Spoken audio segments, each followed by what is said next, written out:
세워달라고 그 말씀을 전하시는 우리 목사님에게도 함께 해주셔서 지치지 않게 해주시고 주님께서 원하시는 것들을 우리에게 전하게 해달라고 주여 세 번 크게 부르시고 함께 기도하며 나가겠습니다. 주여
무슨 대형 집회를 하시는 것 같아요. 할렐루야. 너무 감사합니다.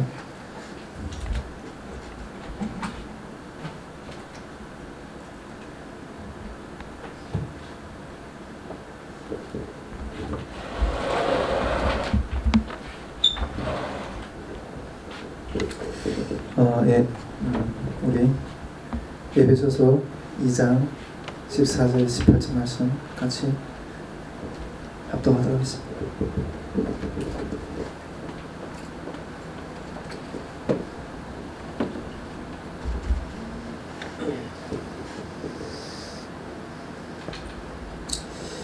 에베소서 2장 14절에서 18절 말씀이 되겠습니다. 여러분 같이 하시면 함께 합동하도록 하겠습니다.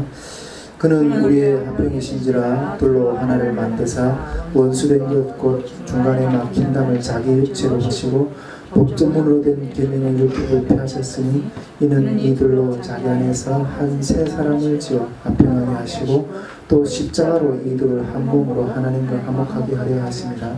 원수된 것을 십자가로 소멸하시고 또 오셔서 먼 데 있는 너희에게 평안을 전하시고 가까운 데 있는 자들에게 평안을 전하셨으니 이는 그로 말미암아 우리 둘이 한 성령 안에서 아버지께 나음을 얻게 하려 하심이니라. 아멘. 와, 목사님 너무 감사합니다.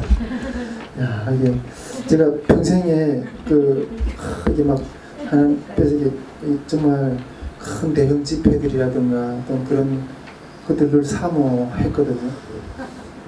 그거 언제 이루어주실까 주님 그걸 이렇게 너무 고민했는데 특히 이게 그 찬양 집회 있잖아요. 늘 사모했는데 하나 멀지 않은 것 같아요. 예.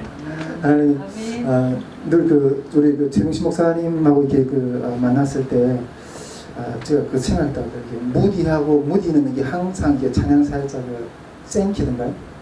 네, 같이 다녔잖아요.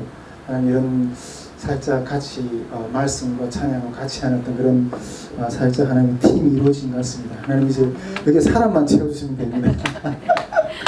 역사하실 줄 믿습니다. 아멘. 감사합니다.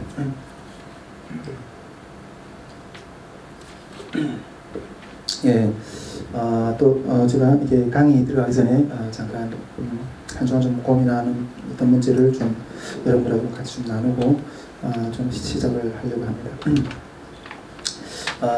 요즘에 이제 지금 우리 성교회가 비영리 법인단체에 신청을 했고 어떤 그런 보유고도 나왔고 또 이렇게 통장도 개설하고 또 여러 가지 절차들을 좀 시점에 살아가고 있는 것 같아요. 그래가지고 이런 부분들을 구체적으로 실현해 나가는 어떤 그런 단계에 들어섰는데 우리 선교회 이게 간사제 기초에 대해서 한번 좀 더 다시 한번 말씀을 드리고 가면 좋겠다는 생각이 듭니다. 제가 이게 여러 번 이 부분을 이야기를 했는데 계속 말하면 이게 따분할 것 같다는 생각이 있지만은 앞으로 우리 간사님들이 이런 분이 더 많이 올 거라고 생각합니다. 근데 올 때마다 제가 이렇게 막 이렇게 누누이 설명하는 게 좀 그럴 것 같아가지고 오늘 이번에는 그 동남영지가 이 영상을 찍기 때문에 이런 간사제의 어떤 정신에 대한 그 영상을 찍어가지고 나중에 오는 후임들은 그런 일꾼들은 이 영상을 통해서 이런 것들을 이해하면 좋겠다는 생각에 꼭 다시 한번 좀 이제 정리를 하고 이렇게 갔으면 좋겠다는 생각이 있습니다. 우리 성교회 간사제에 대한 기본 방향에 대해서 여러 번 이야기를 나눴습니다. 기본적으로는 우리 간사님들께 자원을 해서 자체 후원을 해서 혹은 어떤 받아서 이렇게 섬기는 어떤 그런 것을 기본적으로 이렇게 좀 생각하고 있고, 그리고 또 이렇게 뭐 CCC라든가 뭐 예수전이라는 그런 간사님들이 어떤 그런 체계처럼 또는 뭐 이렇게 은행에 좀 갚았지만 그런 것들이 좀 이렇게 이렇게 까다롭긴 한데 어떤 그런 은행 간사님들한테 이렇게 후원 계좌를 이렇게 개설하는 어떤 그런 식으로 개인들이 후원을 받아서 생활하는 어떤 그런 방식으로 하는 것이 기본적인 거고, 그리고 또 말씀을 드렸지만은 그런 개인 후원 받아서 사는 것이 생활한다는 것이 쉽지 않은데 그래서 이렇게 보조 생활 제도를 좀 이렇게 마련해서 그 간사님이 그 생활비가 충당이 아직 어려울 때는 우리 선교회가 좀 보조적으로 이렇게 생활을 할 수 있도록 보조 생활비를 좀 지원하는 어떤 그런 방향으로 우리 간사님들의 어떤 섬김에 있어서 어떤 복리후생이라는 그런 모습으로 가려고 하는데, 근데 이것도 뭐 이렇게 우리 선교회 재정이 뭐 넉넉해야 가능한 어떤 그런 상황입니다. 근데 솔직히 우리 여기 앉아 있으신 분들은 참 너무 대단하신 분들이라고 생각합니다. 우리 소대한 감정에서 이건 간사님들을 이렇게 요청한다고 해가지고 그냥 무료 봉사하라는 게 아니냐 이런 생각으로 까놓고 이렇게 말하면 이렇게 물어볼 수 있는데 뭐 그럴 수도 있습니다. 네. 그런데 저희 경험은 제가 이때까지 주님 앞에서 이렇게 살면서 그런 경험은 보이지 않는 것을 이렇게 보는 것 같이 걸어갔던 어떤 그런 걸음이었어요. 보이지 않는 것을 보는 것처럼 걸어가는 어떤 그런 걸음이었다고 생각하고, 이런 속에서 지금까지 제가 이렇게 살아왔고, 그리고 이런 속에서 제 근육이 어느 정도 이렇게 조금 생긴 것 같아요. 제 근육이. 그래서 간사님들한테도 이게 똑같은 요구를 좀 하고 싶은 어떤 그런 마음이 있습니다. 간사님들한테도. 이렇게 동역자님들도 이렇게 우리 간사님들도 보이지 않는 것을 보는 것처럼 걸어가는 어떤 그런 동역자들, 그런 간사님들이 좀 모이기를 원한다 하는 어떤 그런 마음이 좀 있습니다. 제가 뭐 이렇게 이야기하는 것은 뭐 이렇게 공짜로 뭐 이런 사역을 막 이렇게 부려먹는다든가, 뭐 이렇게 시킨다든가 이렇게 하려는 것은 아니에요. 제 자체가 주님 앞에서 주님이 저한테 그런 요구를 하셨어요. 그러니까 전에부터 오래전부터 어떤 그런 요구를 하셔가지고 저는 그런 방식으로 살아왔던 어떤 그런 신앙 모습이었는데, 주님 저에게 이렇게 너는 내가 주는 것을 먹어라. 내가 주는 것을 먹어라. 내가 주는 것을 먹는 것이 곧 나를 먹는 거다 하는 어떤 그런 마음을 주셨어요. 저는 이런 것을 주님 앞에 순종하면서, 물론 솔직히 어려웠어요. 상당히 어려웠고 좀 고비도 많았고, 그러면 이런 것을 순종하는 것 가운데서 걸어가는 것 가운데서 주님이 저에게 달아주신 날개를 경험했어요. 날개를 경험했어요. 그래서 우리 간사님들도 제 마음반에는 이런 날개를 다는 어떤 그런 사역자들이 되기를 원합니다. 우리 북한 선교나 또 특히 이렇게 탈북민 영혼들을 만나는 정말 구원 사역을 일으키는 어떤 이런 역사 가운데 정말 하나님 기뻐하시는 일들을 일으키려면 이 날개가 있어요. 근데 이 날개라는 게 거저 나오지 않고 이 날개가 있어요. 제가 지금 우리 임원들까지 한 11명 정도 되는데, 요즘 찾아오시는 이런 간사님들 가운데 누가 이 날개에 올라앉는 사람인가 하는 것들을 좀 보고 싶은 마음이 있어요, 솔직히. 네. 누가 이 날개 위에 올라앉는 사람인가. 제가 이 2017년도 4월달에 이 기도회를 우리 성산교회 안에서 시작을 했는데, 그때 뭐 유튜브 TV에다가도 내가 이런 이야기를 했지만 또 다시 한번 좀 이렇게 반복해서 말씀드리면, 주님 앞에 이 기도 모임을 시작하면서 받은 마음이 한 가지 있었어요. 주님에게는 정말 애타게 뭔가 이루어져야 될 일이 한 가지 있는데, 그 일이 한 가지 있는데, 그 일을 이루려고 하는데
하나님께 또 늘 깨어서 나가야 되겠지만, 그 10년을 날아갈 수 있을 것 같다는 마음이 있습니다.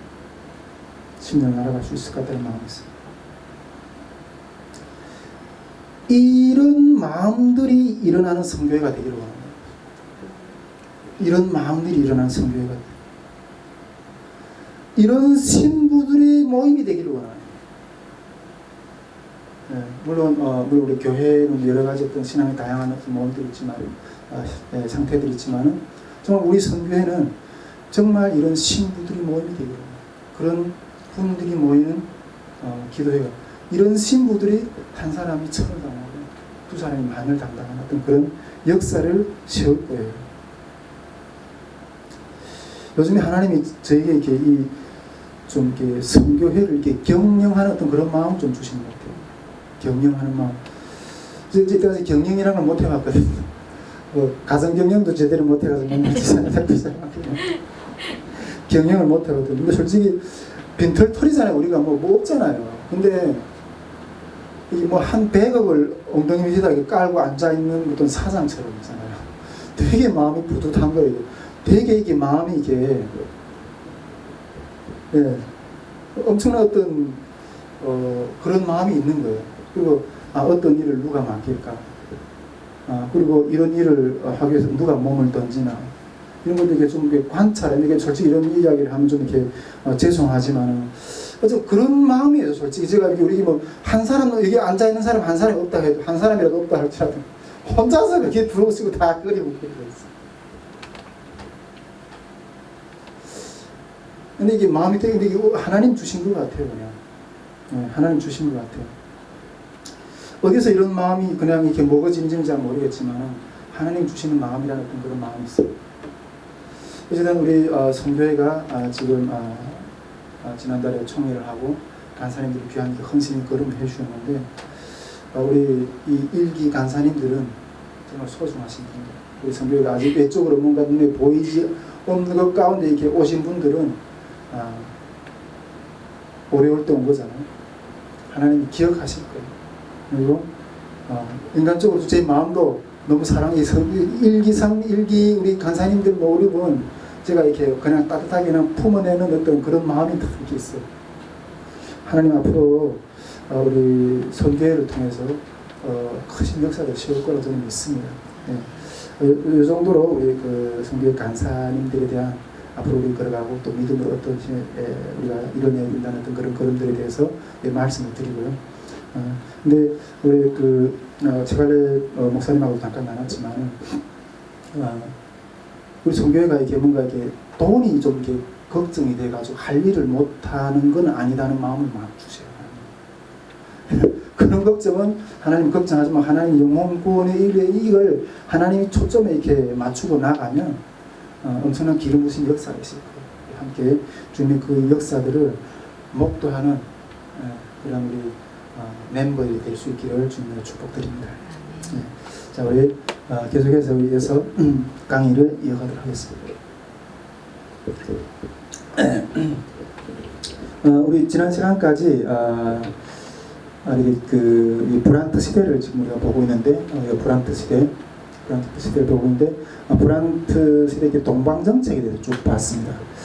동방정책에 대해서 브란트 동방정책 기조에 대해서 봤고, 동방정책을 시행하면서 브란트가 통일부서 관련된 이름부터 벌써 변경하는 그런 내용을 봤고, 동부 사무소를 폐지하는 내용, 즉 이게 이 동독 지역에 있는 SPD 사회민주당의 어떤 지하 조직을 이게 동부 사무소인데 그 동부 사무소를 폐지하는 이런 것들을 봤고, 그리고 또 처음으로 이게 소독 총리였던 브란트가 동독을 첫 방문한 내용, 그 다음에 동독 수상격이었던 수상격이 이제 서독을 방문하는 내용을 지난 시간 가지고까지 보았습니다. 오늘은 동서기본조약에 대해서 좀 살펴보려고 합니다. 동서기본조약 안에서 구체적인 어떤 그 내용들 좀 이렇게 세분화했는데, 동서기본조약이 가운데서 이렇게 동방정책의 가장 큰 비중이었다는 거, 예, 동서기본조약. 그다음에 동독의 실무회담 제의, 그다음에 기본조약 전문 내용에 대해서 좀 살펴볼 거고요. 그다음에 동서양국의 목표가 무엇이었는가 하는 것도 좀 보고, 그다음에 동서독의 기본조약과 우리나라 또 이렇게 남북 기본 합의서가 있잖아요. 여기 차이가 뭔가 하는 것들을 좀 잠깐 정리해 보도록 하겠습니다. 그렇게 하고 이 기본조약에 대한 이렇게 서독 헌법 법원이 판결하는 과정을 좀 이렇게 좀 살펴보려고 합니다. 이게 그래서 이렇게 바이든 자치정부의 반대가 상당히 심했고, 그다음에 연방헌법재판소에서 판결한 판결 내용을 좀 보겠고, 그거에 대한 이게 외부 시각이 어떤가 하신 것들 좀 보도록 하겠습니다. 그리고 여러 번째로 이렇게 동독하고 서독이 유엔 동시가입을 하거든요. 유엔 동시가입하는 내용들 좀 볼 거고, 그리고 또 우리 남북한도 유엔 동시가입을 했거든요.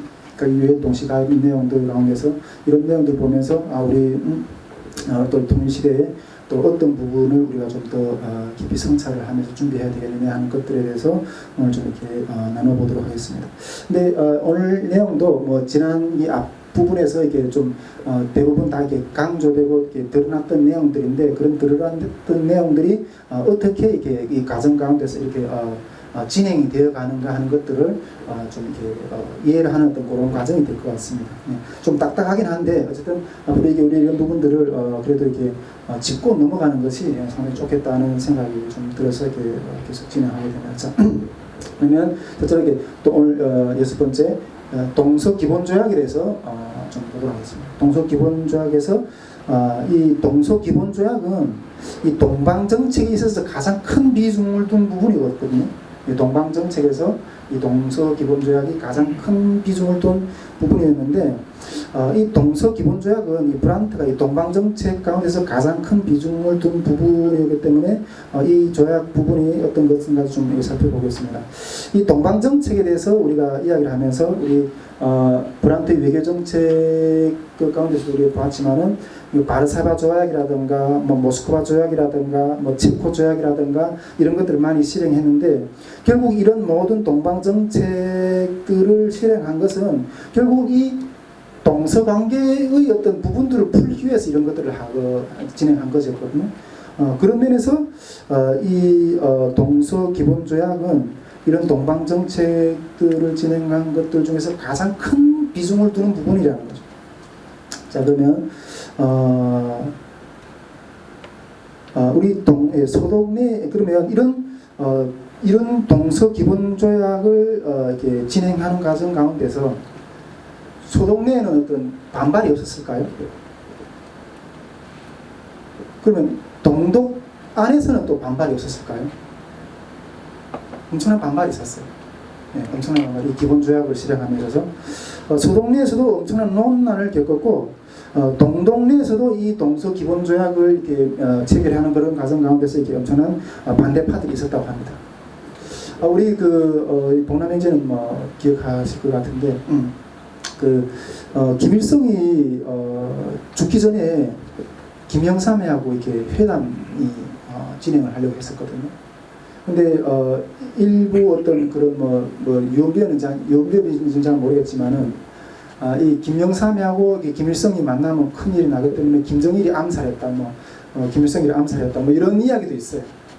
어쨌든 이렇게 북한에서도 어떤 그런 남과 북이 이렇게 만나는 어떤 결정적인 어떤 사건들을 그래서 이렇게 내부 안에서도 반발이 있었던 것처럼 이렇게 동서기본 조약을 맺는 과정에서 이게 동독내 안에서도 반발이 있었다는 거죠. 예. 그럼에도 불구하고 이 기본 조약은 이 지금 4강 영국, 소련, 미국, 프랑스 이 4강이 지금 지배하고 있잖아요. 이 4강들이 협력과 합치되는 어떤 그런 합의 가운데서 이 기본 조약을 이끌어냈다는 거죠.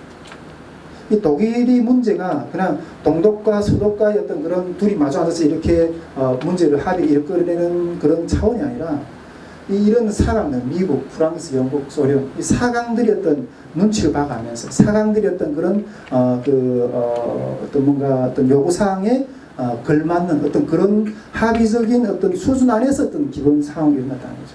이걸 딱 보면서 우리도 이렇게 남북 통일이라고 이렇게 이야기를 이렇게 많이 할 때도 결국은 이 미국이라든가 중국이라든가 이게 국제 관계에서의 어떤 그 가운데서 풀어갈 수밖에 없는 어떤 그런 모습을 볼 수 있다는 거죠.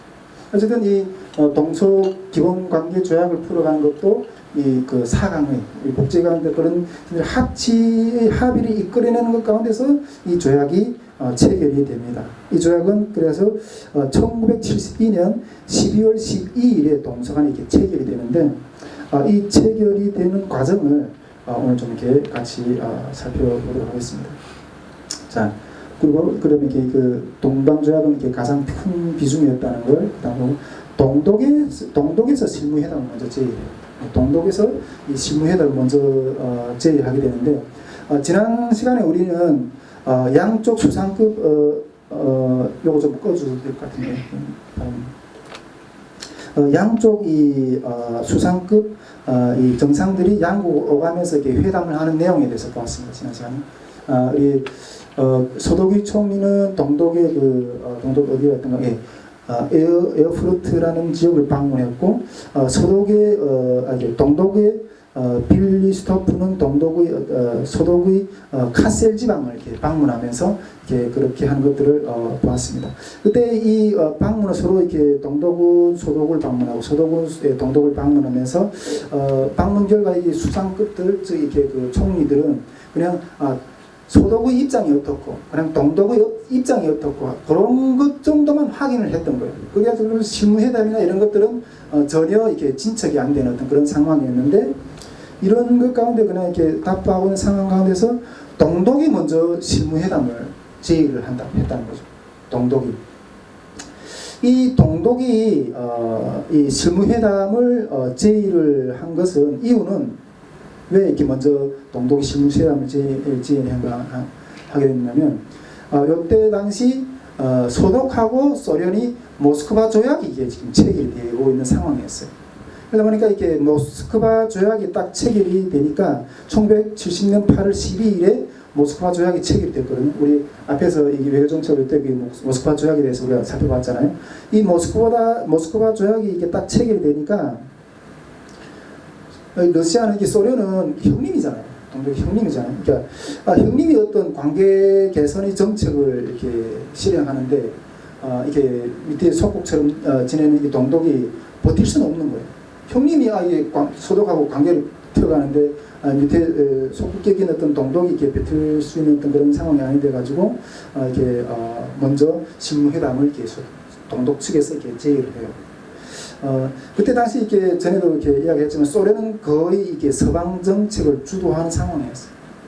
소련이 말하는 서방은 이제 이 서부 유럽 나라들 말이겠죠. 이렇게 이 소련이 거의 동부 유럽의 나라들 가운데서 이렇게 그 서부 유럽 정책을 거의 주도하고 있는. 거의 주도하고 있는 그런 상황이었어요. 그러다 보니까 이 동독도 소련이 어떤 그런 정책을 따르지 않을 수 없는 거예요. 그런 상황, 그런 맥락 가운데서 이 동독이 소독이 먼저 이렇게 그 실무회담을 제의를 하게 되는 거죠.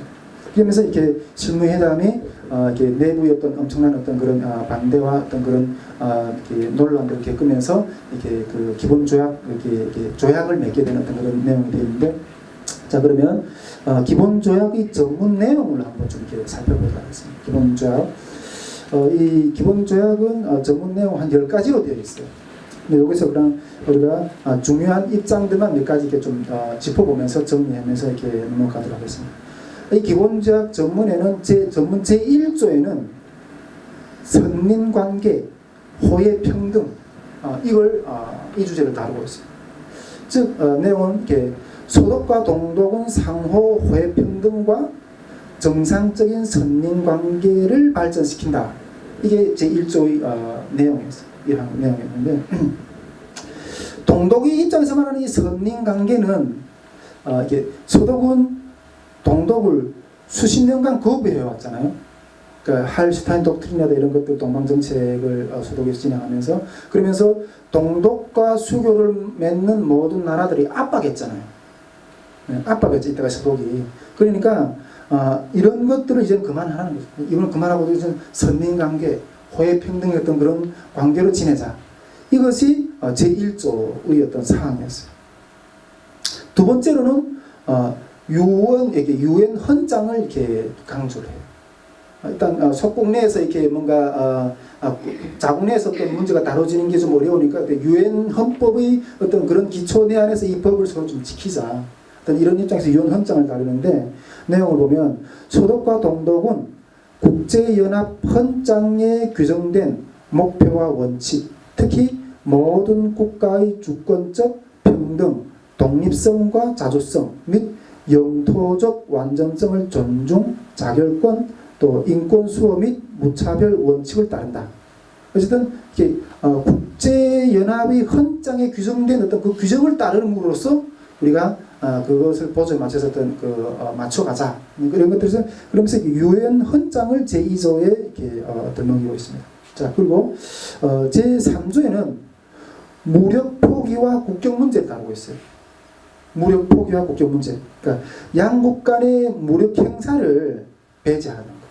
그리고 국경을 존중하자는 거죠.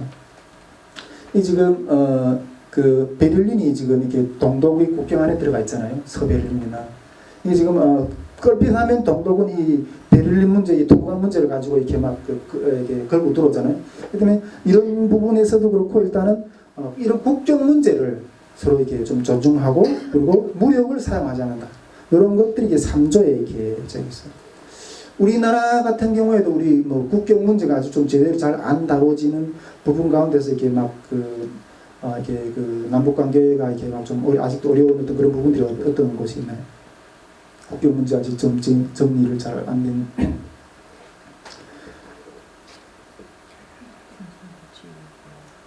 LLA 같은 거 있잖아요. 소해 이쪽은 북한에서 주장하는 LLA 선은 다르고 우리 한국이 주장하는 LLA 선이 다르고 뭐 그거 가지고 또 노무현 대통령이 무슨 거래를 했니 어쩌니 또 비하도 많잖아요.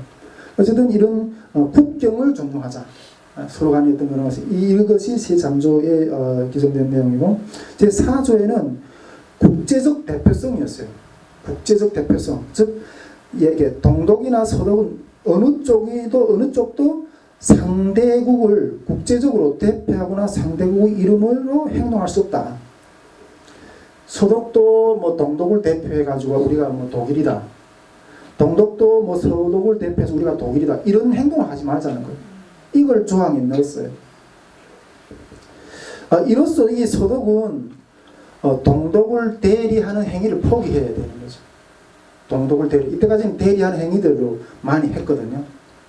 1954년 10월 3일에 제3개 승전국이라면 이 영국, 미국, 프랑스라고 말하는데 이 제3개 승전국이 서명한 런던 의정서에서는 제1조에 따르면 독일을 위해 독일 국민을 대표하여 국제적으로 발언권 행사할 권리를 가졌어요. 소독이. 그런데 이 사조 국제적 대표성, 서로가 소독은 동독을 대표하거나 동독은 소독을 대표하거나 이런 것들을 하지 말자는 어떤 이걸 합의사항에 넣는 면에서 이 소독이 동독을 대표하게 한다는 어떤 그런 대표성을 잃어버리는 어떤 결과를 낳게 된 거죠. 이 기본 조약의 어떤 그런 조에 따라서. 제5조는 뭐 유럽 내 평화, 뭐 이것은 우리가 좀 다뤄볼 수 있는 부분은 아니고, 그리고 제6조에는 영토 원칙을 이렇게 했는데, 그 내용은 양국의 국권이 자국의 영토에 한정된다는 원칙을 전제로 한다. 양국은 대내외적 사안에서 양국의 독립성과 자주성을 존중한다. 이렇게 규정을 했습니다. 그러니까 동독 입장에서는 이게 소독은 단독 대표권을 즉각 포기하고 소독의 입법 행정 판결을 동독 영토까지 확장 적용하는 행동을 이렇게 중단하는 거죠. 동독이 이렇게 소독의 어떤 헌법은 이 헌법이 수용되는 범위가 동독 내에도 이렇게 가능하다는 어떤 그런 식으로 했는데, 이런 것들을 이제 중단하라는 거죠. 중단을. 우리가 지금 우리 헌법에서는 북한을 우리 대한민국의 한 부서로 이렇게 생각하고 있잖아요. 근데 북한의 요즘에도 계속 이렇게 언론에 이슈가 되고 있지만, 북한 식당 종업원들이 12명인가 한국에 왔잖아요. 이게 왔는데 이게 지금 돌려달라고. 근데 그 동독이 이렇게 한 어떤 그런 조약상의 어떤 그런 부분들로 하게 된다면 어떻게 돼요? 이런 것들 어떻게 해석해야 돼요? 돌려줘야 되나요? 조약 좀 다시 한번. 그러니까 이렇게 영토 원칙. 그러니까 자기네 영토에서 사는 어떤 이런, 그러니까 동독의 그 영토 내에서 사는 어떤 그런 동독의 주권과 행정과 판결과 이런 것들에 이렇게 소속될 수 있도록. 만약 소독이 어떤 그런 법들을 가지고 여기 와서 이렇게 막 그 동독의 어떤 그런 주민이나 어떤 일이나 이런 것들을 판결하지 말라는 거죠, 결국은. 판결을 하지 말라는 거죠. 그리고 이런 게 뭐 솔직히 어떤 면에서 보면 탈북자들, 중국에 있는 탈북자들, 솔직히 말해 그 중국 정부 입장에서 봤을 때는 불법 체류인 게 그게. 불법 체류라고 말할 수 있는 거예요. 그러나 우리가 인권적인 어떤 그런 입장에서 봤을 때는 서로가 인정이 안 되는 거예요, 지금. 우리는 대한민국 탈북자들에게 대한민국 국민이라고 인정하고 받아들이잖아요. 우리 법에서는. 근데 북한과 중국의 어떤 그런 법에서는 그건 불법인 거예요. 근데 이런 것들이 충돌이 된다는 거예요. 그러니까 동소독 가운데 영토 내 안에서의 어떤 그런 것들에서 자국 내에서 이렇게 뭔가 소독의 소독의 헌법을 동독의 어떤 영토 내의 어떤 그런 데까지 적용시키지 말라는 거죠. 근데 이런 것들을 기본법에 이렇게 박아놨어요. 기본법에. 그리고 제7조는 협력. 즉 이게 그 내용은 이렇게 양국은 이 조약을 기반으로 상호 이익을 위해 경제, 과학기술, 교통, 법적, 공조, 통신, 의료, 문화, 스포츠, 환경보호 및 기타 영역 협력을 도모한다. 이 부분은 뭐 이렇게 협력을 도모한다. 이런 신뢰와 이런 것들을 기초한 것 가운데 경제 교류를 하자는 거죠. 그리고 8조에는 상주 대표부를 설정한다는 거예요. 상주 대표부. 그러니까 양국은 상주 대표부를 교환한다. 대표부는 상주국 수도에 설치한다. 그러니까 이게 소독의 어떤 대사관이라 할까요? 그걸 동독에 이렇게 배치할 수 있고, 동독에서도 소독에다가 이렇게 동독의 대사관을 배치할 수 있는. 우리나라 여기 북한 대사관이 여기 있다 하면 어떨까요? 허용할까요, 그거? 허용이 되나요? 요거 좀 물어보고 싶었어요. 우리 갈래 목사님 어떠세요? 우리 북한 대사관이 여기 우리나라에 이렇게 설치한다. 동의하십니까? 저는 동의하는데 국회가 동의 안 할 거다. 동의하신다는 분. 그냥 서신껏 하면 동의 안 하신대요. 말쟁이가 어디다 들여놔. 독일이 그렇게 했다니까요. 한국 대통령. 네. 예, 그렇게 했다니까요. 이게 상당히 이게 엄청난 어떤 그런 어려움이 있고요. 뭐 김정일이 여기 온다면 뭐 장난 아니게 막 대응하고 그랬잖아요. 근데 동독이 이것을 태국에 넣었어요. 기본 조약에. 그리고 제 구조에 보면 비영향 조항이라고 있어요. 이 내용은 이 기본 조약이 기존에 그전에도 이렇게 동서독 간의 여러 가지 조약들 많이 맺었을 거 아니에요. 그런데 그 조약들하고 기존에 맺었던 조약하고 현재 지금 맺어진 이 조약이 만약 충돌이 된다 했을 때는 이 기본 조약이 이게 더 권위가 있다는 거예요. 충돌이 됐을 경우 이 기본 조약이 어떤 그런 것들 다른다는. 우리도 이렇게 하나님이 나라의 법하고 또 우리 국가의 자국민 어떤 산하든 법 가운데 어떤 충돌되는 게 있다 했을 때 그리스도인들은 그 충돌 가운데서 어느 법을 선택해요? 하나님 법을 선택하는 것처럼. 그래서 이런 충돌적인 기존의 어떤 여러 가지 어떤 조약들을 맺어왔는데 그런 조약들이 이 기본 조약하고 이게 충돌될 당시 기본 조약을 먼저 이렇게 그 권위를 둔다 하는 것이 이게 비영향 조약이에요. 네. 그리고 제 10조 마지막으로 10조로는 독일 통일에 관해서 서신했어요. 독일 통일에 대해서. 동독은 통일에 대해서 어떤 입장을 발표했을까요? 통일에 대해 지지했을까요? 아니면 반대했을까요? 북한은 그냥 통일, 오직 통일, 차라리 통일, 전쟁해서 어떻게, 이런 입장인데, 정부 수반들은 어떻게 생각할지 모르겠어요. 근데 국민들은 통일 하는데, 동독은 통일을 원했을까요? 수반들이? 이 조약 맺는 사람들? 반대했어요. 네, 통일 반대했어요. 그러나 서독 입장은 기본법을 따라서 통일을 도모한다. 이게 이 기본 조약 전문 내용이에요. 요약해서 된 거고, 이 기본 조약 전문 내용 이외에 여러 가지 어떤 합의 사항들이 많아요. 이거 진행하기 위해서. 중요하게는 요것만 이렇게 딱 보았습니다. 자, 이 기본 조약에서는 그러면 동서독 양국이 무엇을 목표로 하고 있냐? 동서독 양국이 무엇을 목표로 하고 있냐? 이것도 좀 이렇게 좀 살짝 살펴보는 게 중요할 것 같아요. 간단하게 먼저 이렇게 정리해서 이야기하면 동독은 우리는 완전히 다르다. 이걸 주장합니다. 동독은 우리는 완전히 다르다. 근데 서독이 주장은 뭔가 하면 다르지만은 하나이다. 이 결론은 이런 식으로 이렇게 나가는데 동독의 목표는 뭔가 하면 법적으로 아까도 이야기했지만 법적으로 서독이 법적으로 동독을 인정해 주는 거예요. 법적으로 동독을 인정해 주는 거예요. 그러나 이 서독은 동독을 우리는 하나이지만은 둘이지만 하나라는 어떤 특수관계를 이야기하잖아요. 둘이지만 하나라는 특수관계를 하죠. 그러나 이 동독은 이 서독이 말하는 이 특수관계를 부정해요. 서독이 말하는 이 특수관계를 부정합니다. 그러나 서독은 동독의 주권은 인정하지만은 외국은 아니다. 이런 입장인 거죠. 일국과 지난 시간에 우리가 이야기했잖아요. 일국 두 개 어떤 제도 이런 식의 어떤 일국 이제의 어떤 그런 것들을 브란트는 이렇게 주장하는데 일단은 첫째 동독의 목표는 법적으로 인정받자는 거예요. 법적으로.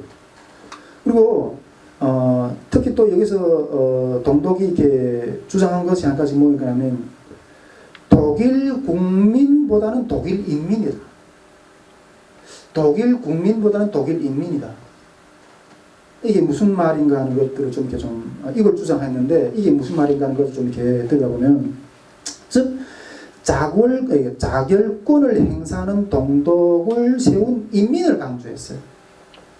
이때까지 쭉 이렇게 이 동독이 이 독일 역사를 쫙 이렇게 신성로마 시대부터 해서 제3제국에 쭉 한 나라였잖아요.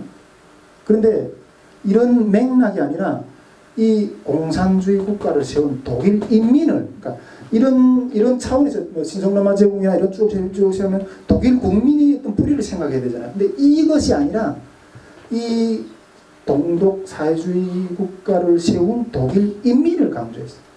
인민을. 이게 뭐 상당히 좀 예민한 문제인데 이거 조금 몇 마디 좀 더 하면서 이게 좀 더 깊이 있게 좀 다뤄보도록 하겠습니다. 어쨌든 양측은 이게 이런 서로 부딪히는 문제도 있잖아요.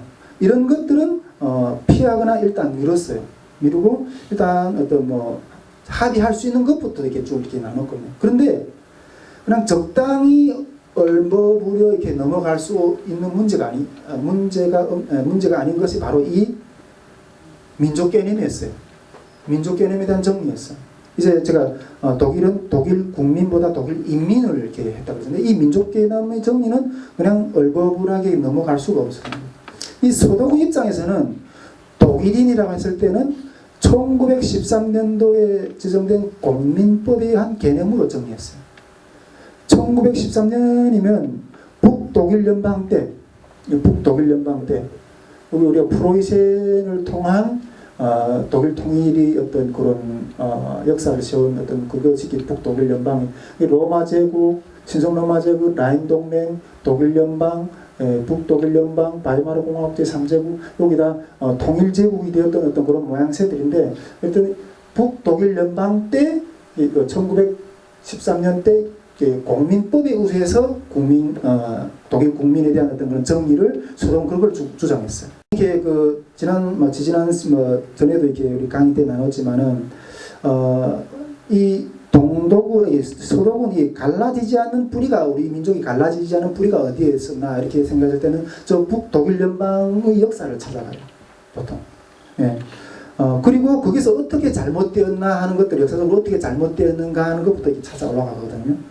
어쨌든 이 서독은 1913년도 이 공민법, 즉 북독일 연방 때에 제정한 공민법에 따라서 독일 국민이라는 정의를 개념을 내요.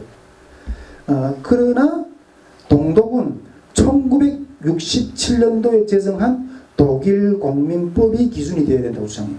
독일 공민법. 그러니까 1967년도면 우리가 이게 47년도에 울리브리트가 이렇게 해서 이게 동독이 이게 제도가 세워졌던 것처럼 1967년도면 이 공산제도가 세워진 그 위에서 제정된 공민법입니다. 이민법이거든요.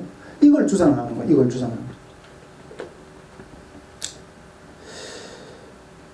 그러면서 이 동독은 이 독일 민족의 이런 역사적인 뿌리를 부정해버려요. 동독은 이제 부정해버려요. 북한은 어떨까요? 우리는 이게 한민족이라고 그러잖아요. 우리 민족의 뿌리는 어디에 있어요? 이런 민족적인 개념으로 바라봤을 때 우리 민족의 뿌리는 어디에 있어요?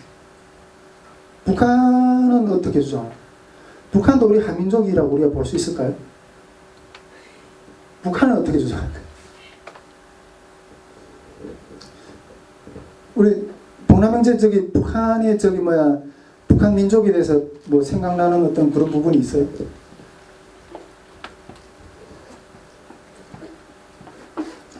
탈북을 언제 했어요? 동남형제?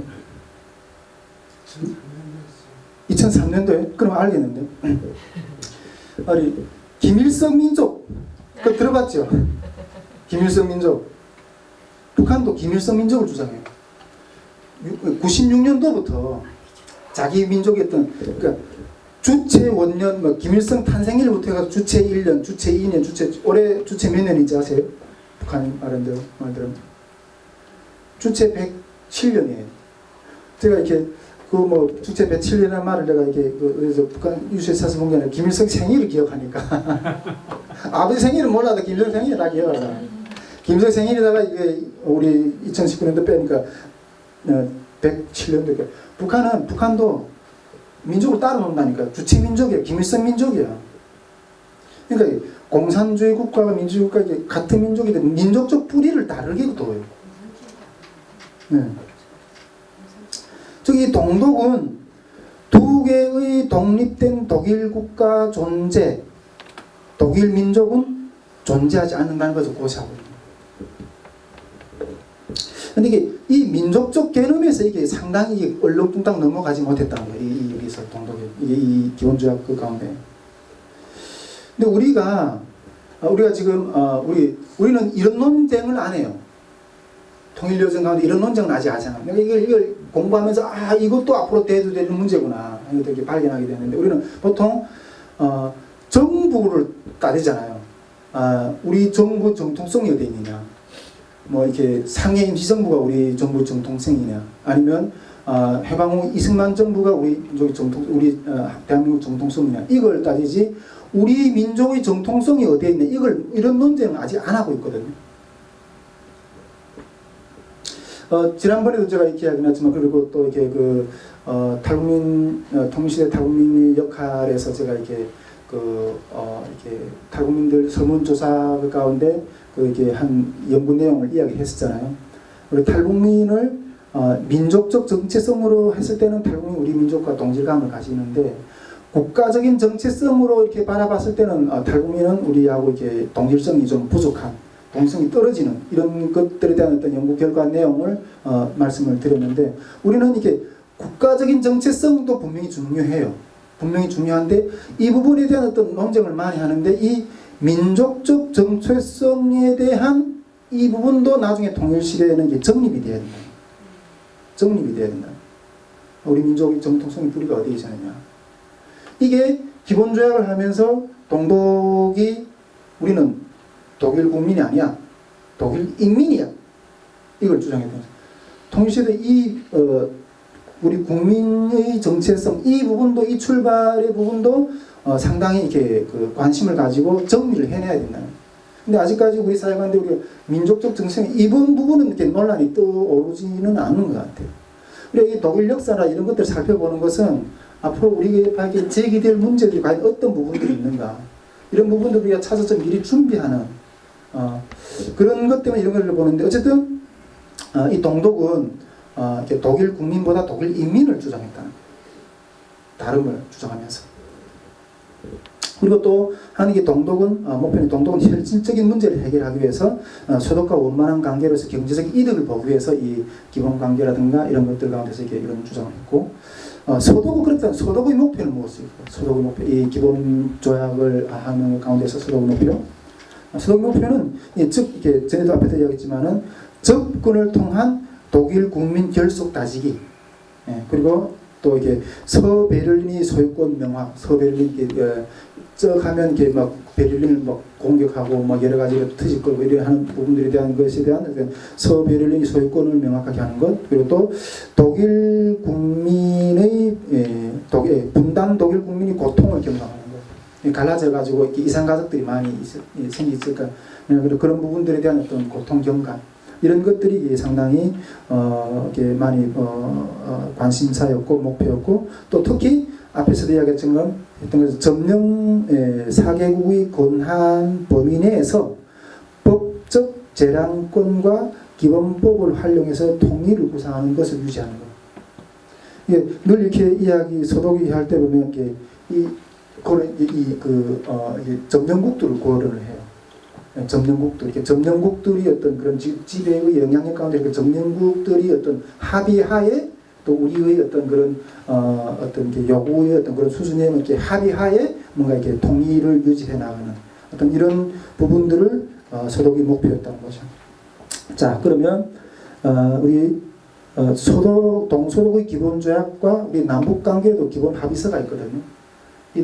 이 동소독의 기본조약과 남북 기본 합의서 차이를 좀 이렇게 좀 살펴보도록 하겠습니다. 동서독은 이런 조약을 했는데, 우리가 맺은 1991년 12월 13일에 이렇게 노태우 정부 때 이 남북 기본 합의서가 이렇게 체결되는데, 이것이 어떤 차이가 있는가, 이걸 좀 들여다보고 싶은데, 물론 일단 먼저 이렇게 남북 기본 합의서 내용을 보면 뭐 내용을 쭉 다 오늘 제가 뭐 이야기할 필요는 없고, 내용 1장은 이렇게 남북 화해를 다뤘고, 2장은 남북 불가침 내용을 다뤘고, 3장은 남북 교류 협력에 대해서 다뤘어요. 그리고 4장은 수정 및 발효를 이렇게 다뤘는데, 이게 남북 기본 합의서의 어떤 그런 대주제들이에요. 근데 이 내용들에 대해서는 뭐 깊이 있게 살펴는 보지는 않겠습니다. 일단 생략을 하고요. 자, 그러면 이 두 동서독의 기본조약의 어떤 내용과 남북기본합의서의 차이점이 어디에 있는가 하는 것들을 한두 가지 좀 이렇게 짚어보려고 합니다. 첫째 차이점은 남북기본합의서는 남북 쌍방 사이의 관계가 나라와 나라 사이 관계가 아니다. 나라와 나라 사이 관계가 아니다. 남북기본합의서는 통일을 지향하는 과정 가운데서 잠정적 특수관계로 이렇게 설명하고 있어요. 남북기본합의서는. 그런데 동서독의 기본조약은 양정상국가 이렇게 서독과 동독이 정상적 선민관계라는 것을 정상적 국가들의 관계라는 것들을 이렇게 명시하고 있는 부분이 다르다는 거예요.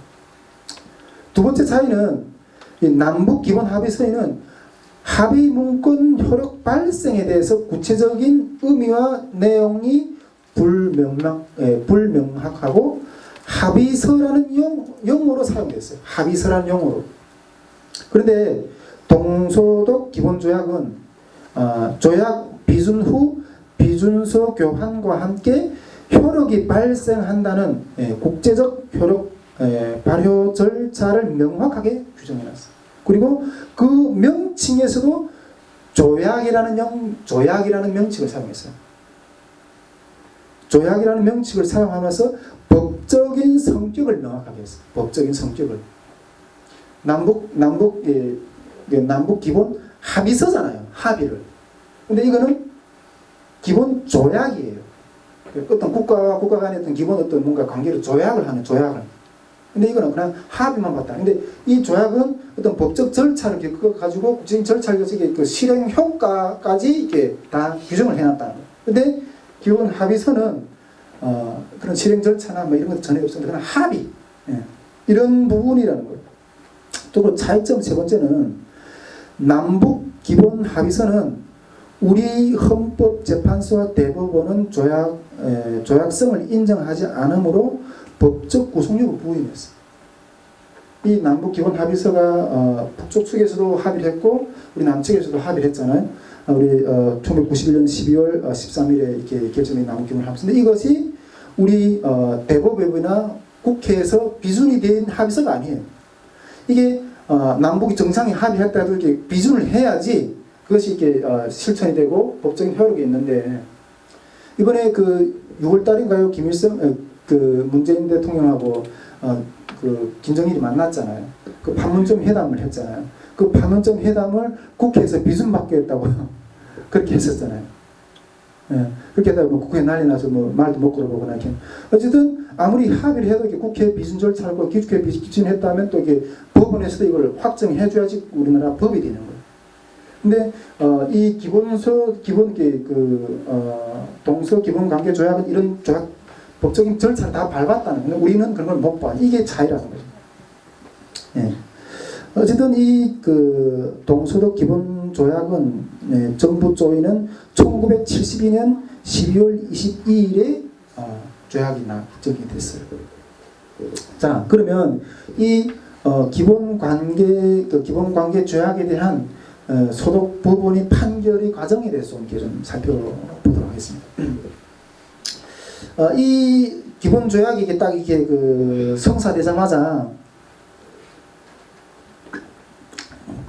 아까도 이야기했지만은 소독 내에서도 엄청난 어떤 그런 논란이 있었다 그랬잖아요. 그 논란 중에서도 바이에른란 이게 소독의 이게 바이에른이라는 지역이 내가 어디 있느냐 찾아는 못 봤어요. 일단 소독의 어떤 바이에른 자치정부에서 엄청나게 특히 반대를 하고 일어났어요. 반대를 나왔는데 이 동서관계 기본조약에 대해서 연방헌법재판소에 이 기본조약이 기본법의 조촉의 여부를 묻는 위헌심사를 요청했어요. 위헌심사를. 이 기본조약이 기본법에 이렇게 그 소독은 기본법이 이 통일 1991년도 이전까지는 헌법이라고 하지 않고 기본법이라고 표현했거든요. 이 내용을 우리 여기서 오랫동안 강의 때 했던 부분들은 이렇게 이걸 설명했었는데 헌법이라는 건 이게 완전히 원래 법적 표현은 이게 국정 헌법이라고 하잖아요. 근데 헌법이라고 하지 않고 우리 기본법이라고 했거든요. 왜 기본법이라고 했는가 하면 아직 이 아데나우 시대 이게 그 건국을 하면서 법정을 이렇게 만들면서 기본법이라고 주장을 했는데 아직 통일이 안 됐기 때문에 그냥 우리가 기본적인 어떤 용어 자체도 이게 통일을 아직 우리 이루지 못했기 때문에 그 완전한 어떤 헌법적인 그건 단어를 사용하지만 그냥 기본법으로 하자. 이렇게 해서 이 기본법이라고 했거든요. 근데 이 기본법이 그 헌법법이랑 같은 거죠. 이제상. 그런데 이 동서기본관계조약이 이 기본법에 위배된다. 이거에 대한 위헌 소송을 이 바이에른 란트 자치정부가 연방헌법재판소에 이게 심사 요청을 해요. 이 요청을 하는데 그러니까 이게 요청을 하면서 이 조약을 사실상 무효화시키려고 이게 하는 거예요. 근데 그러면서 이 바이에른 란트 자치정부의 주장은 뭔가면 조약이 독일 민족의 통일을 부인하면서 이게 이 기본 조약 자체가 독일 민족의 통일을 부인한다는 거예요. 통일을 부인하면서 동독을 독립국가로 인정하고, 독일 영토 내의 경계를 국경으로 받아들임으로써 독일 분단을 영구화했다는 거예요. 기본 조약이 독일 분단을 영구화했다는 거예요. 이것에 대한 우리 독일 연방헌법재판소의 판결은 1973년 7월 13일자로 이렇게 해서 판결문이 났는데 판결문을 쫙 우리 도이치 현대사를 내가 조금 이렇게 했는데 그 판결문 내용들 보니까 너무 어렵더라고요. 이게 이 외국 사람들이 책을 보면 참 어렵게 쓰더라고요. 우리나라 책은 뭐 이렇게 다 이렇게 뭐 이렇게 논리적으로 정도는 쫙쫙쫙 이렇게 그 대지를 밝혀가면서 쫙 하는데 이 외국 사람들 책들은 뭐 이게 이쪽 갔다 저쪽으로 이 말 하는 것 같기도 하고 저 말 하는 것 같기도 하고 어쨌든 뭔가 이렇게 그 말의 중심 내용을 파악하기 정말 어려워요. 근데 이 연방 헌법재판소의 판결문이 이런 거 정말 이렇게 참 말이 어렵더라고요. 근데 어쨌든 여러 가지 어떤 말장난들을 하는 것처럼 있는데 나도 말 좀 알아듣기가 좀 힘들었어요. 그런데 어쨌든 결론적으로 뭐라고 이렇게 헌법재판소가 이렇게 결론을 내는가 하면 동독은 독일에 속하며 독일 연방공화국의 즉 서독의 관계에서 타국으로 관주되지 아니한다. 조약은 기본 조약은 기본법에 전혀 조촉되지 않는다고 이렇게 판결을 내리면서 그러면서 이 판결을 내리면서 이 기본법을 통과시켰어요. 즉 이게 다시 이게 좀 설명하면 이 기본 조약은 법적 형식으로는 국제적 조약이지만은 이렇게 법적 형식으로 봤을 때 이게 국제적으로 이렇게 맺어진 어떤 그런 형태처럼 보인다는 거 밖에서 봤을 때. 그런데 내용적으로 보면 독일 국가 내부의 특수관계를 규정하는 조약이다 이렇게 판단했어요. 형식적으로는 이게 보면 국제조약처럼 보이지만은 이 내용적으로 보면 독일 국내 문제 즉 이 내부의 특수관계를 규정하는 어떤 그런 조약이다 이렇게 판결하면서 이렇게 통과시키는 거예요. 즉 내용적 요소로는 국가와 국가의 관계가 아니라는 거예요. 이 내용적 요소는 이 국가와 국가의 관계가 아니라 외적으로 볼 때는 국제적인 어떤 형태를 봤을 때는 어떤 국제법적으로 보이지만 그 내용적으로 봤을 때는 이게 국가와 국가의 어떤 그런 관계가 아니라는 거예요. 또 그 연방재판법원에서는 그렇게 또 판결했어요. 그럼으로 인해서 이 조약은 독일 분단을 시인하거나 또 서독이 민족 통일을 위해 아무것도 못하게 금지하는 것이 아니라는 것이 헌법재판소의 입장이에요. 이 조약대로 이렇게 받아들이면 이거는 완전 분단 국가잖아요. 분단을 영구적으로 인정하는 거잖아요. 그럼 이거는 통일에 대해서 서독 정부가 더 이상 뭐 아무것도 할 수 없이 그냥 규정해 버리는 거예요. 조약으로는. 그러나 연방재판법원에서 판단한 결과는 이거는 국가와 국가의 관계를 설명하는 게 아니다. 이렇게 결론을 내리는 거예요. 저 이런 것들을 보면서 전에 어떤 기도 모임이나 이런 데서 좀 이렇게 나누는 어떤 그런 주제였었는데 이 연합 리더십이라는 게 뭔가 하는 걸 좀 이렇게 좀 생각하고 연합 리더십. 이렇게 우리가 그 단독 리더십은 좀 뭐 얼마든지 볼 수 있죠. 단독 리더십이라는 거는 이렇게 어떤 개교회들이 그냥 서가는 어떤 그런 데서 이렇게 그 리더십을 발휘해서 쫙 그냥 어떤 리더의 어떤 그런 체제에 따라서는 쫙 끌어가면 되는 이게 단독 리더십인 거예요. 근데 이 연합 리더십이라는 거는 이런 뭐 개교회들이 연합해내는 건 이거는 혼자 끌고 가는 게 아니거든요. 여럿이 같이 끌고 가는 어떤 그런 리더십인데 물론 뭐 이런 것들 보면서 이게 저도 이렇게 늘 고민하는 부분이거든요. 우리 다이시 물맷돌 선교회는 앞으로 이런 연합 리더십의 영성이 나와야 돼요. 그래야지 남북 통합의 영성이 이렇게 이루어질 수가 있거든요. 지금 뭐 김주환 목사가 혼자서 이렇게 처음 시작하니까 이걸 혼자서 앞에서 뭐 외치고 부르고 쏘고 다 하는 것 같지만은 앞으로 우리 안에 있는 간사님들 다 교회의 어떤 그런 독특한 어떤 그런 사역의 어떤 그런 모양새들이 일어나고 그 모양새들이 연합해서 나가는 이게 통일 북한 시대의 어떤 연합 리더십이 어떤 부분이 어떤 그런 고민을 좀 하는데 그런 고민들 좀 많이 하고 그것이 연합 리더십이 뭔가 이걸 늘 고민하면서 그것을 하나님 앞에 지혜를 구하고 추구하면서 나가는 우리 다시 또 연합기도회의 하나의 또 영성이기도 한데 이런 모습들을 보면서 참 이게 좀 애매모호하면서도 둘이 뭉실하면서도 뭔가 이게 뭉쳐내는 이런 방법들을 좀 이렇게 좀 살짝 뭐 이렇게 좀 비춰보면서 생각해 보게 됐다는 것들을 좀 이렇게 말씀을 드리게 됩니다. 자, 이런 모습에 대해서 외부의 시각은 어떻게 바라봤을까? 뭐 법원은 이거는 이게 그런 게 아니다. 뭐 어떤 나라와 나라의 관계나 어떤 그런 것들을 규정하는 게 아니다. 이렇게 법원은 판결했지만은 동독 블록의 국가들, 그러니까 뭐 무슨 동독의 그 동구권 공산주의 국가들이나 그리고 또 이게 소독의 우호적인 국가들은 1970년에 바르샤바 조약이 오더 나이세 지역을 폴란드에 넘겨줬던 것처럼 이 조약은 소독이 분단 현실을 인정하는 것이라고 그냥 밖에서 봤을 때는 이건 우리 분단 어떤 그런 한 조약이 아니야 이렇게 법은 주장하고 이렇게 하지만 밖에서 봤을 때는 이거는 둘이 됐네 이렇게 바라보는 거예요. 이렇게 인정하는 거예요. 그리고 당시 소독의 교황청도 종래 소독교구였던 동독 지역의 교구 행정을 이제는 둘이 됐구나. 그래가지고 마탑을 사람을 별도로 지정함으로써 그 입장을 표명하고 있다. 그러니까 소독법원도 이거는 뭐 분단 국가의 어떤 그런 현실이 아니다 이렇게 이야기하지만은 밖에서 봤을 때는 이게 외부에서 봤을 때는 다 그렇게 보지 않았다는 거예요. 마지막으로 이게 정치권의 반응과 동서 유엔 동시 가입에 대해서 좀 이렇게 이제는 소독이 이게 됐으니까 어떤 그런 유엔 가입에 대한 어떤 그런 절차를 좀 남아서 진행하게 되는데 이 기본 조약은 아까 지금 이렇게 법원에서 이렇게 지금 이렇게 통과됐잖아요.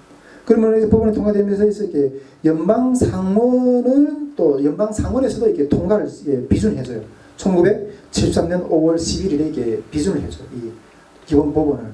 완전히 이 기본 조약은 소독안에서 이렇게 그 법원이나 국회나 다 비준을 받는 어떤 그런 절차 과정인데 이게 비준을 해줘요. 그런데 이 정치권에서 이 기본 조약을 비준을 해준 어떤 이유가 있어요. 이 정치권에서 이 안을 비준해 주지 않으면 지금 동소독이 동시에 유엔 가입을 지금 신청을 하려고 하는 상황이거든요. 그런데 이 소독이 국회에서 이걸 비준을 안 해주면 소독은 유엔 가입을 못 하는 거잖아요. 그러면 동독만 유엔 가입하게 되는 거잖아요. 그럼 동독만 유엔 가입하게 되면 어떻게 될까요? 동독만 좋은 일을 하게 되는 거예요. 동독만 국제적으로 이게 동소독 가운데서 인정된 어떤 그런 국가로. 그래서 이 정치권에서는 방법 없이 연방 상원에서는 이 기본 조약에 대해서 그 비준을 해줘요. 비준을 해주고. 이것을 곁들여서 좀 이렇게 남북한 유엔 동시 가입에 대한 또 부분도 조금 더 좀 살펴보고 싶은데 요 내용은 제가 이렇게 그 태영호공사 그 3층 서기실의 암호 있잖아요. 그 책 가운데 썼던 그런 자료가 있더라고요. 근데 그걸 좀 이렇게 발췌해서 조금 이렇게 이것도 좀 상당히 우리가 좀 유념해 볼 수 있다는 생각이 있어서 좀 이렇게 이야기하는데 남북한도 이게 유엔에 동시 가입을 하잖아요. 유엔 동시 가입 1990년에 유엔 동시 가입하거든요. 근데 이거는 그 동시 가입하게 되는 이유는 어떻게 되는가면 소련이 일단은 한국과 외교 관계를 맺어요. 1990년도에 소련이. 그러니까 소련이 그 한국과 외교 관계를 맺으니까 중국도 한국과 외교 관계를 맺으려고 해요. 외교 관계를. 그러는 것 가운데서 중국이 한국과 외교 관계를 맺으려고 하니까 이게 한국과 외교 관계를 맺기 전에 한국이 이렇게 유엔 가입을 하기 전에 일단 먼저 북한을 유엔은 먼저 외교 가입을 좀 시켜놓고 한국과 외교 관계를 맺고 이래야지 좀 모양새가 좋잖아요. 그래서 중국이 한국하고 이게 외교 관계를 맺으려고 하니까 중국이 먼저 북한에다가 북한에다가 유엔 가입을 시키려고 압력을 가해요. 중국이 북한에다가 압력을 가하는데 그 압력 가운데는 어떤 내용으로 이렇게 압력을 가하는가 하면 종전에는 북한이 두개 조선 반대 정책을 실행했거든요. 두개 조선 반대 정책을 이렇게 실행했는데 이 두개 조선 반대 정책을 중국이 이제 북한을 보고 너는 이제 처리하고 이 두개 조선 반대 정책을 처리하고 유엔에 남북한이 동시 가입해라 이렇게 압력을 가해요. 근데 이 김일성 입장은 이 남북 유엔 동시 가입은 두개 조선을 만들려고 하는 제국주의자들이 책동이라고 평생을 반대해왔어요. 김일성이 평생을 반대했어요. 그런데 결국 김정일이 그 김일성의 마음을 이렇게 그 설득을 해가지고 이렇게 그 북한도 유엔 가입에 이렇게 허락하게 해요. 김정일이 어떻게 설득을 했다고 나오는가 하면 미국은 한국의 유엔 가입을 지지할 거다. 미국은 한국의 유엔 가입을 지지할 거다. 이때 소련과 중국은 우리 편인 지금 소련과 중국은 무작정 한국의 유엔 가입을 막아설 수 있는 이유가 없을 거야. 없게 된다는 거죠. 그러면 한국만 유엔 가입하게 되면 이럴 경우 북한은 끝까지 유엔 가입을 반대하게 된다면 한국은 한반도의 유일 합법정부가 된다는 거죠. 한국만이 한반도 유일 합법정부로 인정이 된다는 거죠. 그럼 우리만 손해다는 거예요. 그 김일성이 했던 그런 김정일이 했던 설득을 들으면서 처음에는 정말 노발대발했대요. 노발대발하다가 나중에는 한숨을 쉬면서 승낙을 했다고 그런 일화가 이렇게 남아 있어요. 자 그러면 동서독의 남북 유엔 가입 동서독과 남북의 유엔 가입의 차이를 좀 어떤 건가 하는 것도 조금 잠깐 좀 더 짚어보면 동서독은 기본관계 조약을 설정한 후에 이 유엔 가입을 했잖아요. 이 기본관계 조약 이거 설정한 후에 유엔 가입 조약을 했거든요. 그런데 남북은 이런 기본관계를 정하지 않고 유엔 가입 둘이 동시에 했어요. 유엔 가입을 하고 그리고 유엔 가입을 한 다음에 남북 기본 관계 합의서를 이뤄내요. 이때 제가 봤을 때는 마지막으로 여기 북한의 유엔 동시 가입과 유엔 북한의 유엔 NPT 탈퇴를 이렇게 좀 얘기했는데 김일성과 김정일은 이런 그 유엔 가입 과정 가운데서 이 소련하고 중국은 이젠 더 이상 믿을 수 있는 국가가 아니구나 이렇게 생각했던 거예요. 북한의 입장에서는. 아니 이때까지 김일성이 아까 뭐라고 했어요? 두개 조선 정책은 제국주의자들이 우리나라를 분열시키는 정책이라고 이때까지 이렇게 반대했죠. 근데 소련과 중국이 오히려 북한 보고 이게 유엔을 가입해라고 이게 압력을 가하니까 야 이게 소련하고 중국이 이제 더 이상 우리가 믿을 수 있는 어떤 그런 게 안 되는구나. 그렇게 스스로 생각을 하고 동맹국이라고 이제 더 이상 믿을 수 있는 것이 아니라 이런 생각을 가지고 NPT를 탈퇴해요. 우리 좀 독립적으로 무장하겠다고. 1993년에 NPT라는 게 뭐예요, 여러분? 핵무기 비확산 금지 조약이잖아요. 이거 탈퇴. 전에도 이야기했지만은 제가 93년대 군복무 시절이거든요. 이때 내가 전쟁이 일어나는 줄 알았어요. 뭐 소달구지에 뭐 다 풀을 씌워가지고 막 농장에 달리고 막 그랬어요. 이때 이 북한이 NPT를 탈퇴하게 되는 어떤 기본적인 배경이 이게 소련하고 중국도 여전히 우리가 믿을 만한 그런 존재가 못 되는구나. 우리가 독립해야 되겠구나. 이런 맥락에서 또한 이 결정된 어떤 사실이 아닐까. 그런 생각을 좀 해보게 됩니다. 예, 오늘 강의를 여기까지 하도록 하겠습니다. 좀 지루한 강의지만 예. 찬송가 352장 십자가 군병들아 이 찬양을 부르면서 기도하도록 하겠습니다.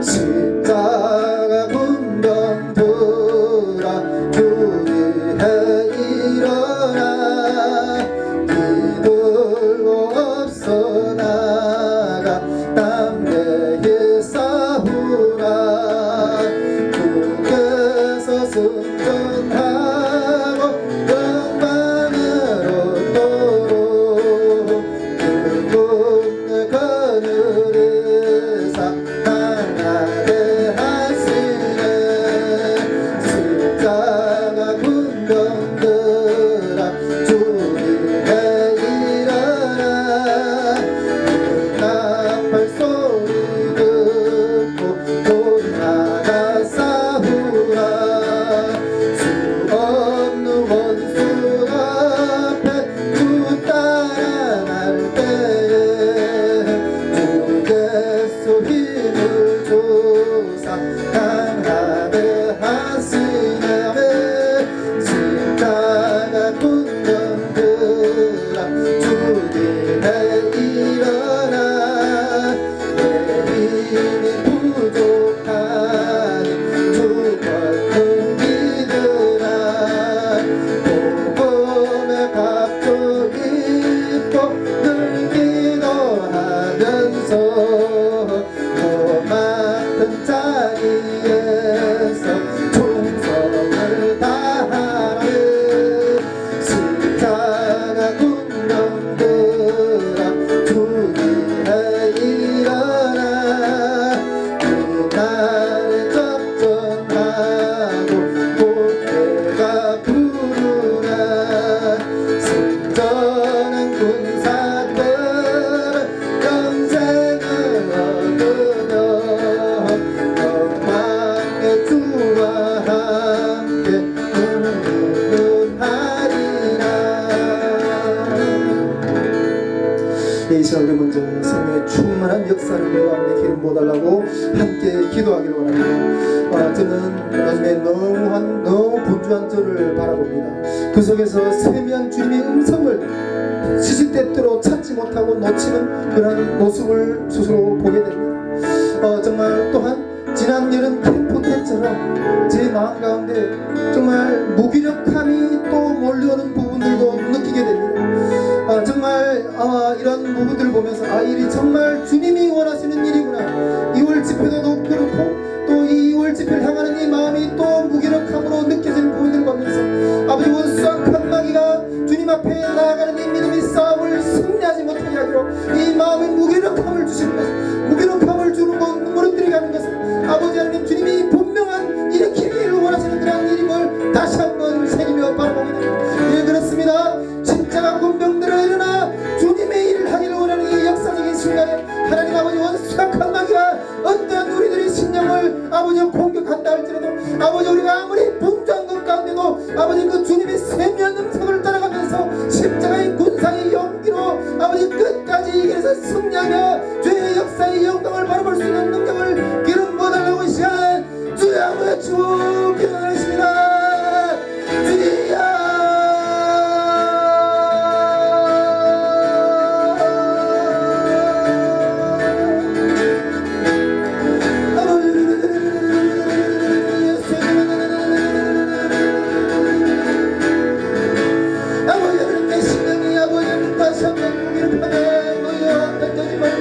아버지여 바라봅니다. 하나님 아버지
대적할 수 있는 힘을 좀 있사오니 아버지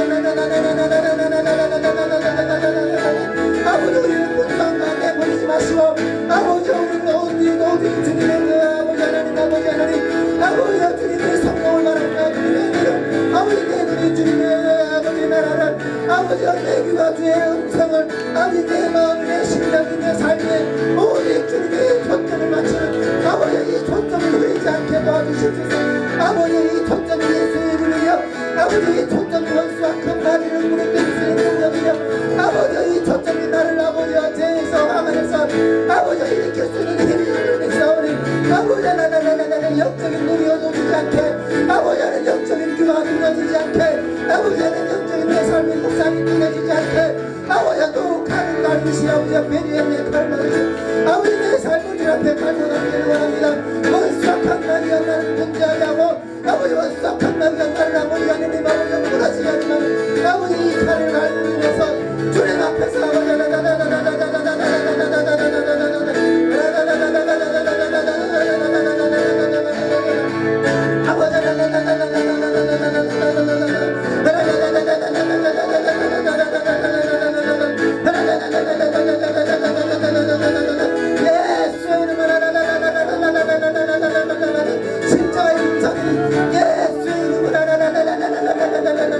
주님 앞에 아버지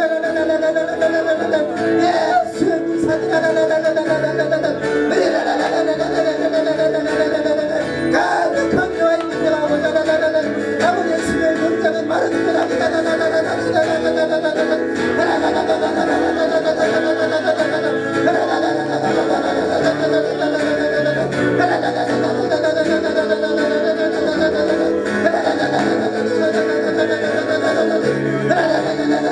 모든 분들의 알뜰한 나사를 예수의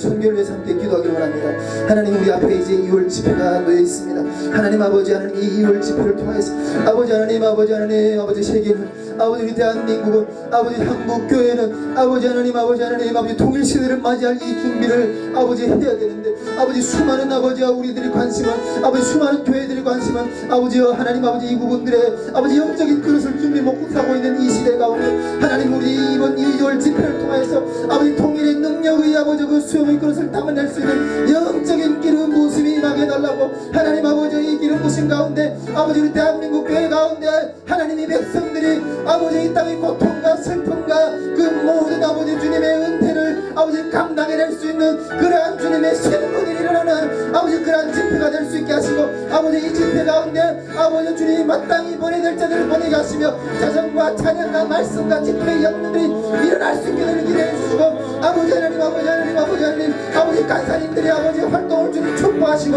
아버지 내 남파를 탕일 김길들을 가운데다 강력한 한국의 통일 등대의 성들이 일어나게 하시고 아버지 탕일 총리 부장도와 아버지 유튜브 사역 아버지 탕일 교제의 모든 역사들이 아버지 주님 함께 나가는 당신을 맺고 시작된 모든 사역들이 주님의 기뻐하시는 아버지 놀라운 역사로 일어서게 되는 시간 주의 한번 외치고 기도드렸습니다.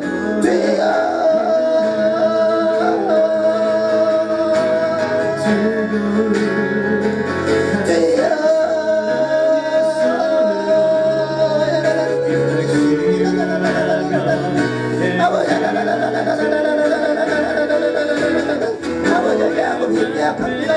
아버지 야곱이 약합니다. 아버지 야곱이 준비가 되어 있습니다. 아버지 하나님 우리의 약함을 강건하게 해주시옵소서.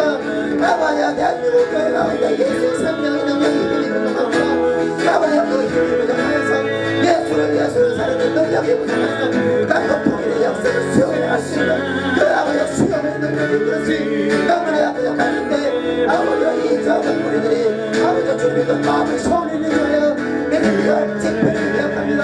하나님이여 이 집회를 기록 주시고 이 집회가 아버지 이 집회를 통해서 아버지 하나님의 기록 주시고 하나님 되시고 하늘의 영광 넘쳐게 하시고 아버지 영광 주세 아버지 주님의 손을 살려준다는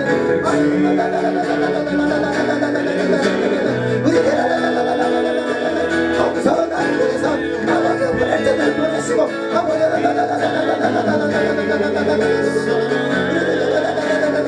아버지 우리 간사님들이 아버지 하나님 세우고 아버지 우리 간사님들 가운데 아버지 그 삶의 날개를 달아주시고 성령의 날개를 달아주시고 성령의 날개를 달아주시고 성령의 날개를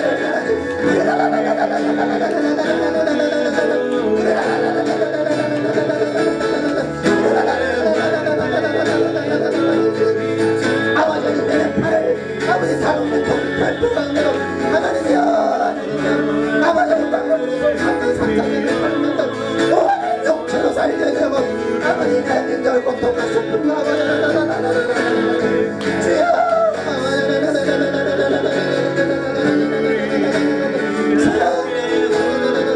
아버지 사랑을 할 수 없이 가능한 우리 하나님 역사여 아버지 남북 통합학교에 하나님 아버지 하나님 아버지 미디 역사에 또 하나님 열어주시옵소서 미디 역사에 가운데 하나님 역사에 아버지 다른 것을 가운데 그 아들의 역사를 가는 아버지 남북 신화에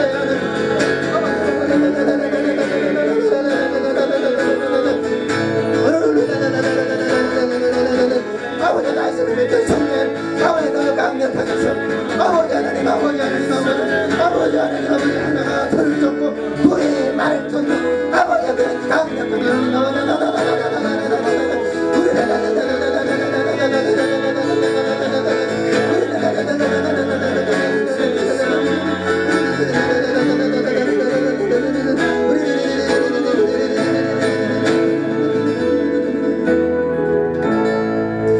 우리 계속해서 북한 선교를 위해서 함께 기도하기 원합니다. 아버지 북한의 김정은 정권이 변화되게 도와주시고 아버지 땅의 신앙의 사유가 하속히 회복되게 하시고 아버지 정치범 수용소에서 갇혀서 고통당하는 자들 하속히 그 결박에서 풀어나게 하시고 아버지 굶주림과 온갖 질병에 죽어가는 자들이 예수 그리스도를 만나서 예배드리는 날을 속히 허락해 주시고 아버지 지금도 이 추운 겨울에 탈북하여서 아버지 중국에서 러시아에서 온갖 방문에 헤매는 아버지 우리 탈북자들을 불쌍히 있으며 아버지 인신매매로 팔려가는 아버지 우리 탈북 여성들 하나님 불쌍히 여겨주시옵소서. 아버지 이런 탈북 선교 역사를 아버지 함께 하시는 아버지 선교사님들이 그런데도 아버지 주의 성령으로 함께 해주시고 아버지 또 국내에 있는 탈북민 아버지 하나님 아버지 개척교회들 아버지 북한 도서들 아버지 또 북한 동지들은 소리 못난 자들과 어린이까지 하나님 아버지 땅 가운데서도 하나님을 경험하여서 아버지 통일시대의 증인의 역할을 감당해주시는 그러한 통일 선교의 역사가 오늘도 더욱 강력하게 서달라고 이 시간 주여 아버지 주여 기도를 하겠습니다. 주여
하나님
대한민국과 우리 대한민국 교회를 위해서 주님 없는 교회를 위해서 함께 기도하기를 원합니다. 하나님 아버지와 지금 미국 관계는 하나님 아버지와 지금 강대강으로 아버지 전쟁이 일어날지도 모르는 아버지 트럼프는 아버지 김정은은 트럼프 아버지 서로가 아버지 안에 서로의 막말을 주고받으면서 아버지 안에 극한 상황으로까지 쳐놓고 있습니다. 하나님 아버지 이 나라 운명이 어떻게 되겠습니까? 아버지 이러한 교들한테 아버지 우리 대한민국 교회가 또 끼어서 아버지 주 앞에 자복하며 회개하는 그런 역사를 달라고 아버지 이런 아버지 어려운 가운데도 아버지 우리 민족교회가 아버지 한국교회가 아직도 정치를 못하고 아버지 주 앞에 회개하지 못한다면 아버지 주님의 진노의 잠시만 주밖에 없는 그런 아버지 하나님 운명 가운데 하나님 아버지 민족교회 가운데 주님을 향한 진정한 회개가 일어나게 하여 주시옵소서. 아버지 진정한 주님의 말씀으로 살아가는 능력의 역사가 일어나게 하여 주옵소서. 아버지 그러한 살아가는 목회자들 아버지 하나님 그리스도인들이 아버지 이 나라 민족교회를 완전히 거룩하게 하며 아버지 그런 거룩한 복된 아버지 그리스도인들이 아버지 하나님 이 나라의 통치의 믿음의 아버지 주님 뜻을 가지고 청와대에 가서 아버지 하나님 국회에 가서 아버지 공회 아버지 하나님 교육회 아버지 각 섹터 경쟁에 가서 하나님의 영광을 드러내는 아버지 그러한 회개되는 나라가 될 수 있게 하시고 나라와 민족이 주님 앞에 회개하며 아버지 그러한 회개를 통하여서 아버지 이 민족이 주님이 진노의 자리를 맞으실 것이 아니라 마지막 시대에 하나님 앞에 선교와 무릎을 먹을 수 있는 그런 나라 민족이 되기 위해 오신 주여 하나님 주 기도드리겠습니다. 주여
감동에는 사명자들 주의 통치를 이루어내는 아버지 주의 일꾼들의 아버지가 일어나게 해주시고 아버지가 주의 사랑하는 아버지가 주의 생명의 물들 아버지 땅 가운데 모든 공과 동성애와 하나님을 뺏어가는 멋쓰리 사랑하는 아버지를 믿고 하나님이 거룩한 나라로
우리 고통당하는 자를 향한 치유 기도와 개인기도 주 앞에 드리면서 나가는 시간을 가지도록 하겠습니다. 아버지 하나님 내가 채찍에 맞음으로 인해서 너희가 남을 입었다고 하신 주의 말씀이 이 시간 우리 가운데 임한 줄 믿습니다. 주의 성령이 우리 가운데 계시고 아버지 주 예수 그리스도께서 우리 집에 십자가 못 박혀 피 묻은 그 손으로 아버지 우리가 기도하는 그 모든 영혼들에게 아버지 그 한부에 얹으셔서 아버지 하나님 영혼뿐 아니라 아버지 그 육체도 아버지 주님 앞에 아버지 하나님 회복함으로 말미암아서 주의 이름을 찬양하는 역사를 아버지 그 찬양하는 증거가 아버지 우리 찬양의 증거가 되게 하시고 아버지 그 찬양의 증거가 아버지 이 땅과 아버지 이 민족과 저 북한 땅까지 회복의 역사를 이루는 아버지 그런 치유 역사의 증거의 역사로 세워나가고 함께 기도하기를 원합니다. 아버지 하나님 이기순 집사님 아버님 내경세 아버지 박봉자 집사님 아버지 하나님 내경세 이 김춘성 형제 폐암 아버지 신경과 조경숙 뺨투병 아버지 강수덕 허리접착증 박신영 허리치유 아버지 한정창 복송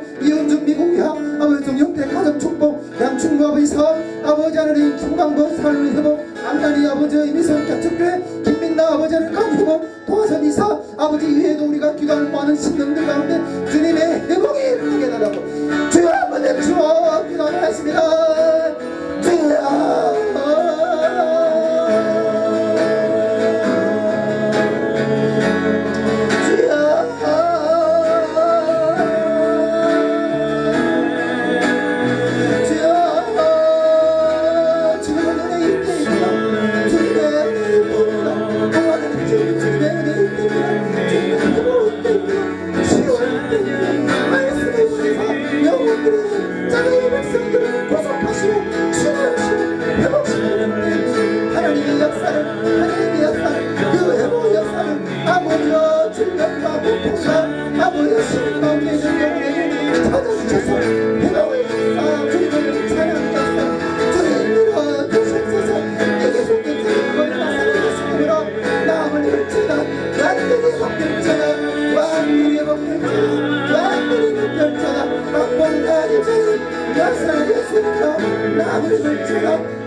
아버지 나를 대신하는 걸 찬양합니다. 아버지 관심을 주세요.